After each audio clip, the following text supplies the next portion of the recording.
수준 높은 AP 수업, 철저한 GPA 관리, A1 인스티튜트. 안녕하세요. A1 안유신입니다.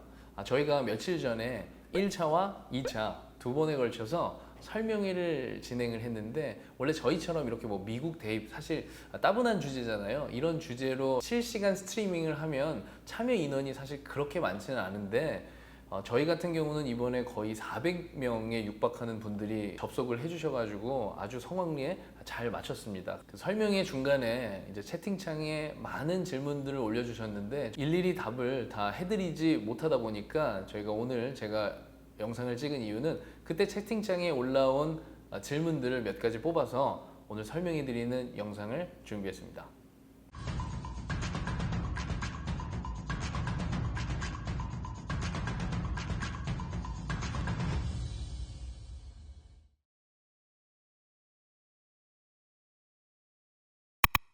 이런 학생들일 경우에는 지금 넌스템 계열을 전공해야 될지 스템 계열을 전공해야 될지 잘 모르는 상황이기 때문에, 일단 제가 설명회 때 말씀드린 것처럼 스템이랑 넌스템 계열 수업의 밸런스가 맞아야 되기 때문에 매스에서도 AP 수업을 수강할 수 있게 그런 수준으로 만들어 주시고, 11학년이나 12학년 때, 그리고 소셜에서도 마찬가지고 랭귀지에서도 마찬가지고 각각 분야별로 AP 수업이 진입할 수 있게 그런 상황으로 만들어 주시는 게 좋고, 지금 무슨 학년인지는 모르겠지만 자기가 지금까지 학년을 거듭하면서 받아온 성적이 있잖아요. 그래서 잉글리시랑 매스랑 사이언스랑 소셜 성적을 보시고 진짜 내가 뭘 해야 될지 모르겠으면 제일 좋은 성적인 분야 안에서 거기서 어떤 메이저가 조금 더 나한테 맞을지를 찾아보시는 것이 좋지, 그냥 넌스템 계열, 스템 계열 다 펼쳐놓고 이렇게 생각을 하시면 너무 막연하니까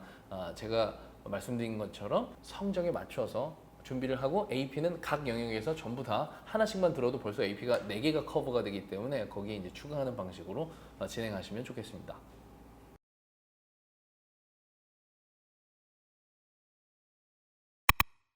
의외로 시험이 어렵다고 해서라고 말씀해 주셨는데, 의외로 아니고 시험이 어렵습니다. 그렇기 때문에 해야죠. 그 어려운 시험들을 잘 하면서 다른 EC들도 잘하는 학생을 좋은 학교가 좋아한다고 했잖아요.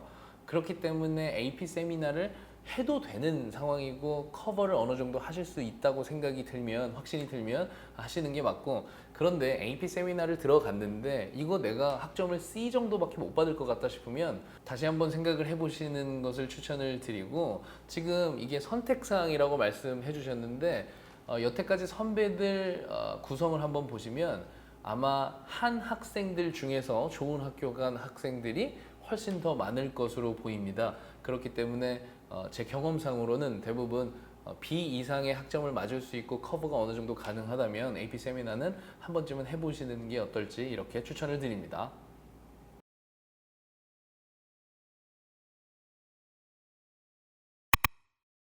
자, 여기서 보시는 거와 같이 AP 세미나하고 AP 리서치 두 개를 수강을 해서 3점 이상의 성적을 받으면 세미나 앤 리서치 서티피켓을 받게 되는 거고, 여기에 추가로 해서 네 과목을 AP를 더 듣게 되고, 그리고 3점 이상의 성적을 받게 되면 받게 되는 것이 말씀해 주신 AP 캡스톤 디플로마입니다.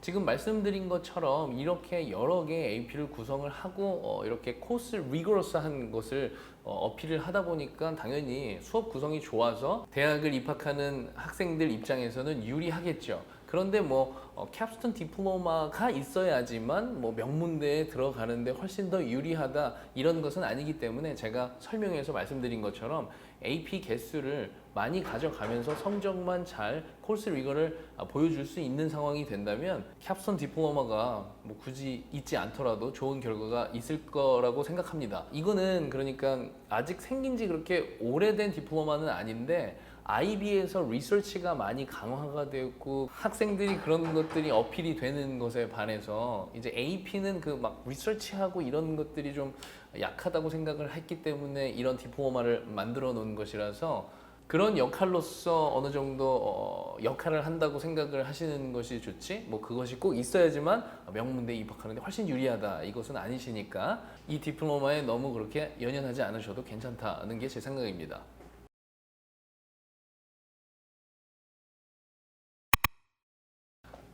사실 이 질문은요, 제가 2시간 동안 설명회에서 말씀드린 것을 다 보여드려야지만 이 질문에 대한 답이 되실 수 있을 것 같은데, 그래도 간단하게 다시 설명을 드려보면, 우리 학생들은 갑자기 우리 학생들한테 와서 너 공항에 이제 올라가야 되니까 뭐 AMC 이런 것도 준비를 좀 해보자. 그러니까 너 뭐 Discrete Mathematics랑 Number Theory 공부해.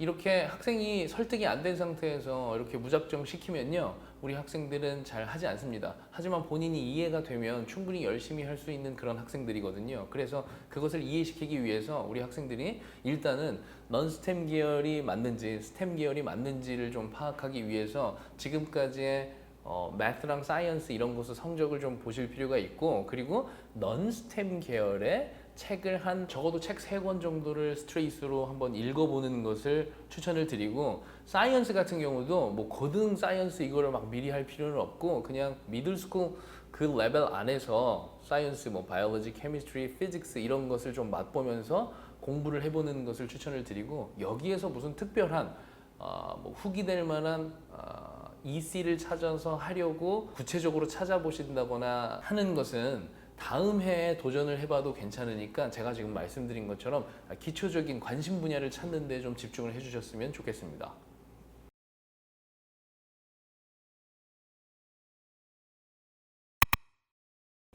이러한 경우에는 우리 학생이 영문학과나 이렇게 커뮤니케이션 이쪽 관련해서 메이저를 생각하고 있다고 하더라도 과학 계열에서 AP 과목인데 성적이 다소 안 좋은 것이기 때문에 이것을 대학들에서 너희 클래스에 있는 학생들이 전부 다 성적 안 좋았었으니까 괜찮아, 너도 성적 안 좋아도, 이렇게 생각 절대 안 하거든요. 그래서 그 성적 그대로를 받아들이게 됩니다. 아무리 잉글리시 쪽 이런 전공을 하려고 하더라도 이 AP 성적이 이런 식으로, 사이언스 계열에서 AP 성적이 이런 식으로 안 좋게 되다 보면 아무래도 GPA에서 어느 정도 흠집이 나 있다고 생각할 수 있기 때문에 만회를 할 수 있는 방법을 찾아보는 것이 좋거든요. 예전에는 우리 Subject Test라는 게 있어서 SAT2요.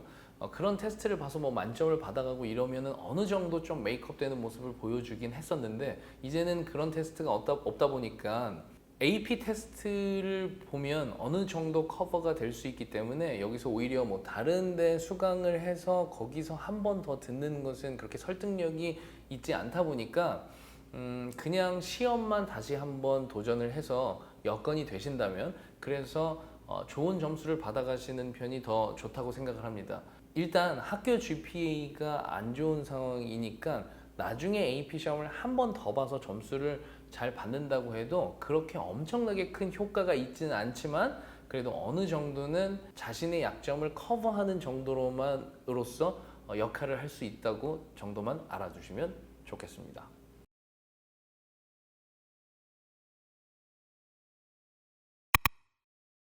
사실 제가 이번에 진행한 설명회에서 설명을 열심히 들으셨다면 그렇게 크게 궁금하시지 않을 텐데, 그래도 다시 한번 설명을 해드려 보도록 하겠습니다. 이 수업을 구성할 때 밸런스가 중요하다고 말씀을 드렸는데, 그 밸런스를 맞추면서 그래도 될 수 있으면 코어 과목은 어떻게 생각하시면 되냐면요, AP 과목 중에서 되게 어려운 과목들이 코어 과목이시라고 쉽게 생각하시면 돼요. 그래서 지금과 같이 이렇게 코어 과목을 놔두고 그래도 스템 계열인 Environmental Science 쪽으로 만약에 선택을 하게 된다면 나중에 대학을 갈 때 문제가 될 거는 없지만 더 유리한 상황은 아니라고 볼 수 있죠. 내가 아무리 넌스템 계열을 지원하더라도 밸런스를 맞추면서 코어 과목을 들어주는 것이 훨씬 유리하다고 제가 거듭 말씀드렸기 때문에, 코어 과목이 아닌 일렉티브로 이 사이언스 과목을 구성을 한다면 아무래도 유리한 상황인 것보다는 조금 불리한 상황으로 이제 가는 방향이다, 이렇게 상황을 정리할 수가 있기 때문에 만약에 가능하시다면 저는 AP 케미스트리나 바이올로지를 하시는 것을 추천을 드리도록 하겠습니다.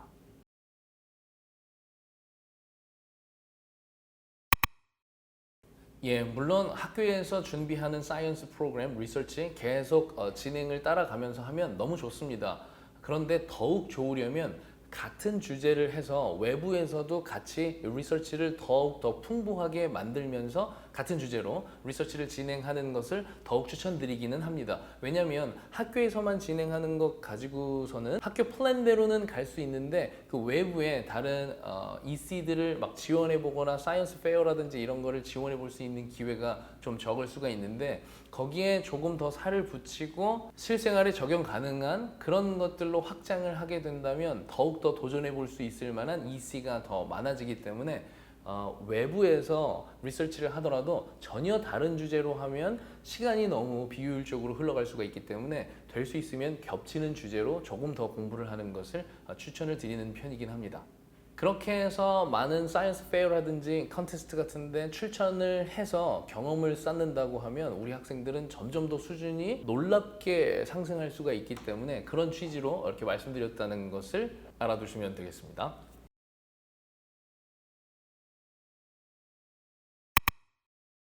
이 주제가요, 저희 학부모님들께서 정말 많이 해주시는 질문이거든요. 그래서 제 생각을 말씀드려 보도록 하겠습니다.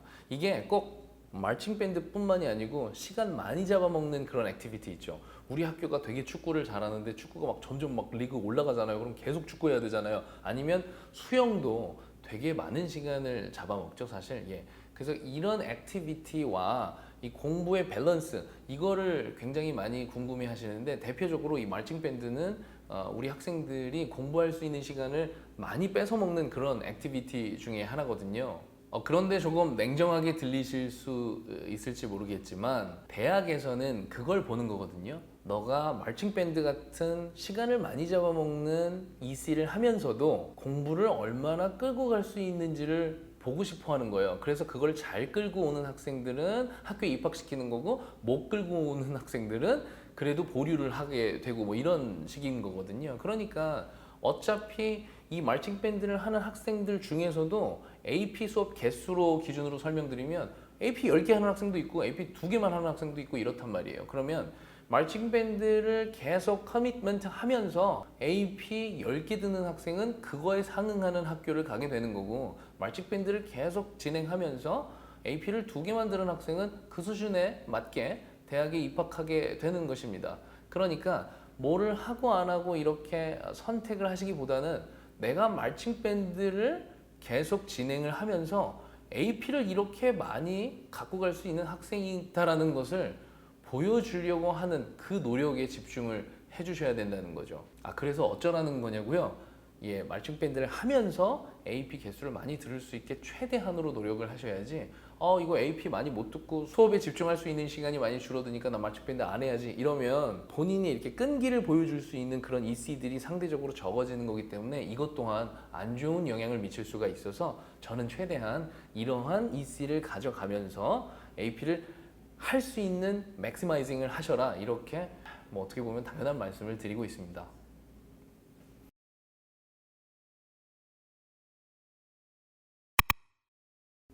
주니어 ROTC요.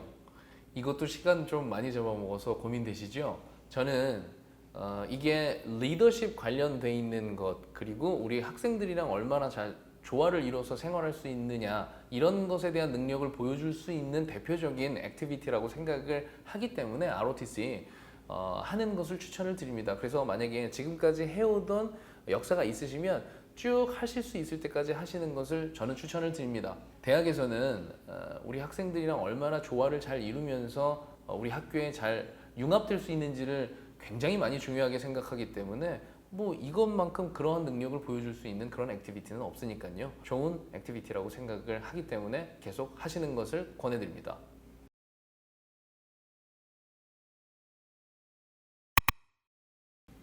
제가 설명회 때 추천해드린 라이팅 대회들은 대표적으로 Scholastic Art and Writing Competition 그리고 Young Art Writing Competition 이렇게 두 가지가 있습니다. 학기 중에는 하기 어려울 수도 있다고 생각하실 수 있는데 뭐 예를 들어서 수업을 일주일에 한 2시간 정도 하고 그리고 선생님이랑 상의해보고 주말에 한 번 정도 글 다시 써보고 그리고 다음 주에 또 수업 중에 다시 한번 선생님이랑 디스커션 해보고 주말에 한 번 정도 다시 리바이즈 해보고 이렇게 진행을 몇 주간 하면 되는 것이기 때문에 저는 학기 중에도 충분히 준비할 수가 있다고 생각을 해서 방학 동안에는 해야 될 것들이 굉장히 많기 때문에 학기 중에 준비하셔도 충분히 커버 가능한 그런 액티비티라고 말씀드릴 수 있겠습니다.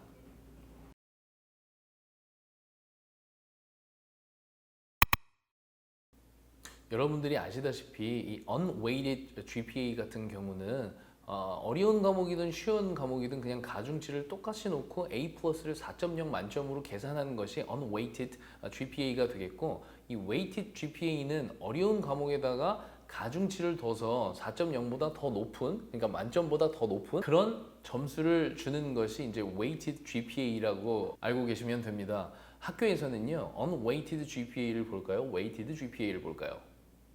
네, 학교에선 두 개 다 고려를 하기 때문에 weighted GPA가 어떤 식으로 계산되는지도 알고 계시면 좋습니다. 고등학교들마다 이 weighted GPA를 산출하는 그 스케일이 조금씩 다르다는 것이 이제 좀 문제인데, 어떤 학교는 A 플러스를 5.0 만점으로 계산을 하기도 하고, 이제 그 어려운 과목에 대해서, 그리고 어떤 학교는 어려운 과목에 대해서 A 플러스를 5.3으로 계산하는 학교도 있습니다. 그래서 만약에 대학에서 A 플러스를 5.0인 스케일로 계산을 하는 대학이라고 하면, 그 고등학교에서 A 플러스가 5.0인 학교는 그 성적 그냥 그대로 갖다 쓰면 되는 것이고, 고등학교에서 5.3이 A 플러스인 그 성적은 대학으로 가져올 때 다시 5.0 만점으로 환산해서 계산을 하신다고 생각하시면 되기 때문에 대부분 그냥 5.0 만점 스케일로 바꿨을 때 어느 정도 되는지를 생각하시면 되는 거라서, 요점은 weighted GPA이건 unweighted GPA이건 어려운 과목에서 좋은 성적을 받아야지만 둘 다 좋은 성적을 받을 수가 있다는 것이 중요한 것이죠.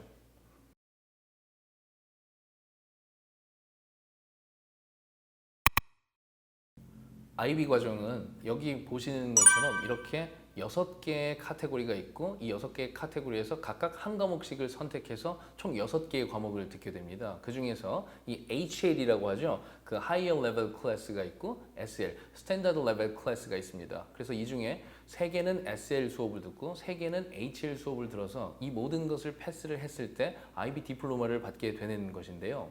내가 생각하는 정말 좋은 학교를 가고 싶다 하면, 제가 AP로 기준으로 설명했을 때도 말씀드렸죠. 밸런스를 유지하는 게 좋은데, 이게 지금 이렇게 구성이 돼 있으면 밸런스가 딱 맞아져 있는 상황인 거잖아요. 그래서 저는 아주 경쟁력 있는 학교를 원하신다면 IB 그 디플로마를 받는 것을 추천을 드리고요.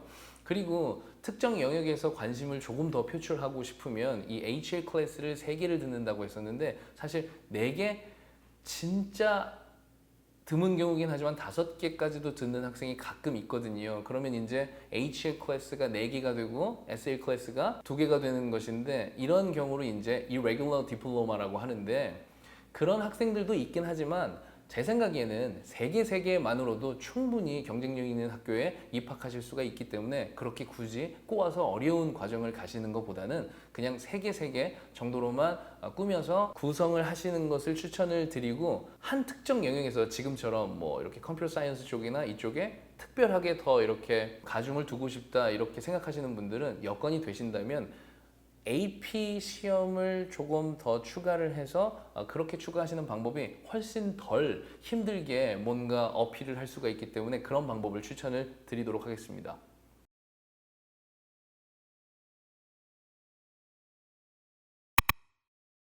지금 제가 영상을 찍는 시점이 8월 초거든요. 그런데 지금 현재 12학년으로 올라간다는 것은 early decision 기준으로 했을 때 약 3개월 정도밖에 남지 않은 상황입니다. 그렇다면 non-STEM 계열을 준비하시건 STEM 계열을 준비하시건 3개월 동안 새로운 액티비티를 추가해서 뭔가 나의 관심을 보여준다고 하는 것은 억지로 만들어낸 것일 확률이 굉장히 높기 때문에, 대학에서 억지로 좀 뭔가 만들어냈나 이런 게 좀 티가 나기 마련이거든요. 그렇기 때문에 지금까지 했던 EC들을 완성하는 단계, 뭐 이렇게 생각해 주시면 좋고, 차라리 이 3개월 동안 얼마나 더 에세이를 완성도 있게 쓸 수 있는지를 고민해서 에세이 쪽에 집중을 해서 완성도를 높이는 것을 추천을 드리겠습니다.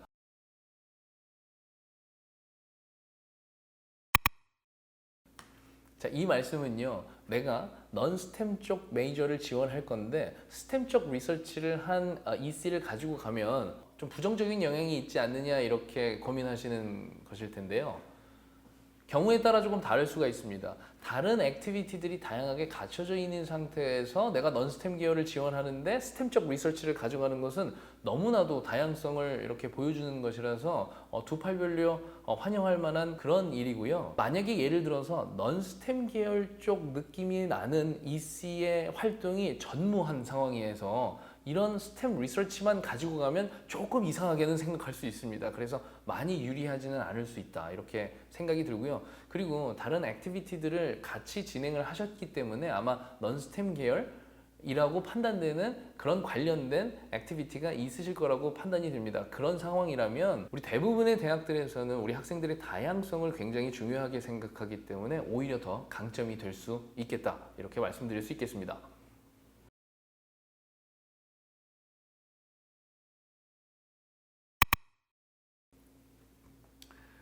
일단 이렇게 늦게 미국에 오게 되면 우리 대부분의 학생들이 영어 쪽 SAT에서 English part, 그 다음에 ACT에서 이 Reading part에서 점수가 잘 안 나오기 때문에 굉장히 힘들어하는 경우가 대부분입니다. 그래서 이러한 고민을 많은 분들이 하고 계신데 제가 설명회 때도 더욱 자세히 말씀드리긴 했는데 SAT와 ACT의 목표 점수에 따라서 조금 기준이 다르겠지만 마음이 급하다고 해서 오늘 당장 SAT나 ACT 시험을 준비하도록 공부를 시작하시기보다는 목표에 따라 조금씩 달라지긴 하지만 그래도 일반적으로 봤을 때 본인의 영어 성적이 SAT 기준으로 550점 이상 그리고 ACT 기준으로 한 26점 정도 이상은 나와야지만 그때부터 SAT, ACT 공부를 시작해야지만 단시간에 효율적으로 끝내실 수가 있습니다. 그렇기 때문에 내일부터 당장 공부를 하시기보다는 지금 플레이스먼트 테스트를 먼저 보고 영어가 지금 제가 말씀드린 성적보다 현저히 낮게 점수가 나오고 있다고 하면 지금 SAT나 ACT 공부를 시작하지 않고 영어 공부에 올인을 해서 한 1년 동안은 아직 여유가 있으니까 1년 동안 영어 공부를 굉장히 열심히 해서 그 기준에 맞는 수준까지 올라온 다음에 몇 달 동안 바짝 해가지고 짧은 시간에 시험 점수를 내고 끝내버려야 되는 그런 시험이라고 다시 한번 말씀드릴 수 있겠습니다.